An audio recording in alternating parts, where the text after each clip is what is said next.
One Piece, JoJo's Bizarre Adventure, and Dragon Ball. What do these three shows have in common? Well, aside from being some of the biggest anime franchises, no, really, media franchises the world has pretty much ever known. If you answered that all three of these shows have very distinct and unique art direction, then you are just like me, a base, unique anime art style enjoyer. Maybe I am just the weirdo here, but one thing that can really make or break an anime for me is the art style the anime actually uses. And this can end up being a very positive thing or a very negative one. For example, I really like how Araki draws JoJo with all of these fashion and model inspired poses the characters tend to make. But in contrast to that, I just really can't get into One Piece because I think Oda's style just kinda fucking sucks. Now, do keep in mind that this is all opinion based. Just because I don't like the way One Piece is drawn does not mean that it's drawn poorly. I don't think I should need to explain that,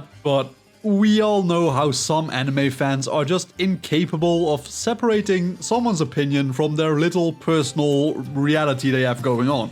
But for today's video, I thought that it would just be fun for me to talk about something related to anime that I am pretty passionate about. That being my appreciation for unique and characteristic art styles. Take Dragon Ball for example. A lot of people tend to shit on Dragon Ball for having a lot of similar faces in the show, but first of all, if you want similar faces, you should check out Fate and Fairy Tail. Dragon Ball has nothing on their face game. But secondly, you can identify one of Toriyama's artworks in an instant even if it is surrounded by 100 other drawings. Toriyama's style has become so uniquely ingrained in the culture of anime that everybody is able to recognize it. It's not even limited to Dragon Ball itself. People who have played Dragon Quest or Chrono Trigger will immediately be able to point out that the character designs for these shows, or well, games really, was done by Toriyama. He had evolved his techniques to such levels that they truly became a part of himself. Just try to imagine Dragon Ball without Toriyama, like try to imagine it having the art style of, I don't know,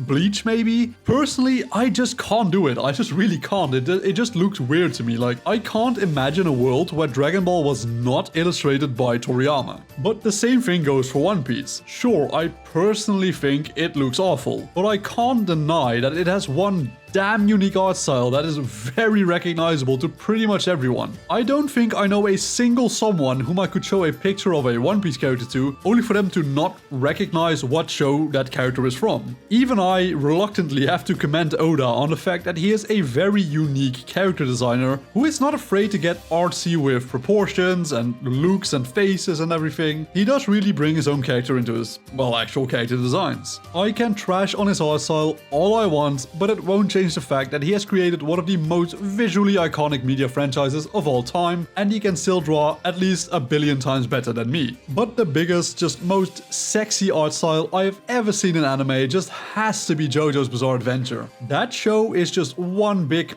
passionate art project filled with nothing but love. Both the manga and anime are so stylized that I get amazed every time I rewatch or reread this series. Araki really never fails to deliver on creating some of the coolest character designs I have ever seen. His incorporation of fashion, music, art, literature, and so much more into his own artwork really creates a one-of-a-kind franchise that is pretty much unrivaled in how unique and, well, coincidentally, ironically, bizarre it is. Araki really makes use of anatomical realism when drawing his characters, which gives this sort of Da Vinci vibe to his art. And I can already hear you talking, how in the hell is JoJo's anatomically accurate? But if you know a little bit about like art and the way bodies tend to be drawn, Araki really references the like ancient Greek statues and actual anatomical works. But this whole like Da Vinci vibe that I just mentioned probably made no sense at all to people, but that's just the way I kind of describe it for myself. But it basically means that he just really tends to reference real life poses of like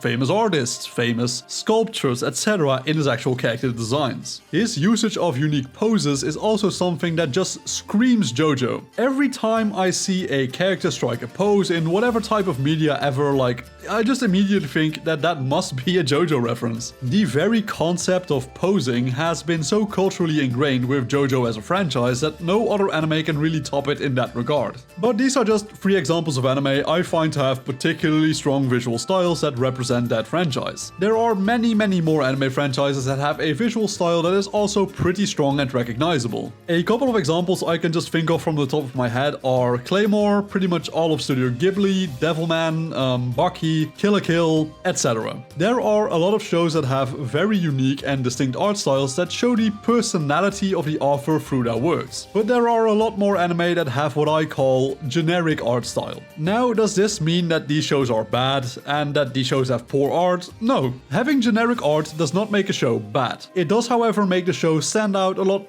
less when compared to these more stylized shows, at least in my opinion. For an example, let's take the Quintessential Quintuplets. That show has some unique element to its art style, mainly like the vibrant colors they use, but it lacks that special bit of extra oomph or something, like, if you get what I mean. It kind of lacks the personal, unique touch that another romance anime like Kimi no Todoke does have, for example. Now, once again, this does not make any anime that does not have an extremely stylized art style like JoJo bad in any way, shape, or form. I am of the opinion that the story matters much more than the art style in most cases anyway, but for me personally, I just really appreciate it if an artist has the balls, honestly, to stray away from the normal, like, conformed rules. I mean, I doubt JoJo would have gotten a collaboration with freaking Gucci if it had a much more generic shonen art style. There are not a lot of anime that can be so fashionable that Gucci just wants to create a clothing line based on it. Just look at how freaking cool these suits are. If I wasn't such a stingy bastard, my entire closet would consist of JoJo themed suits. Like, you would see me wearing these things every single day of every single week. But moving back to the topic of this video, well, there's not a lot to go back to because this entire video is probably one giant incoherent mess because I just kind of did this on a whim with no real idea what this would eventually turn into. But I personally would really love to see more anime try to really stand out with a more unique art style. Whether this is a bad style or a good style will always depend on the person viewing it, but it instantly makes me respect the creator a lot more if they are willing to essentially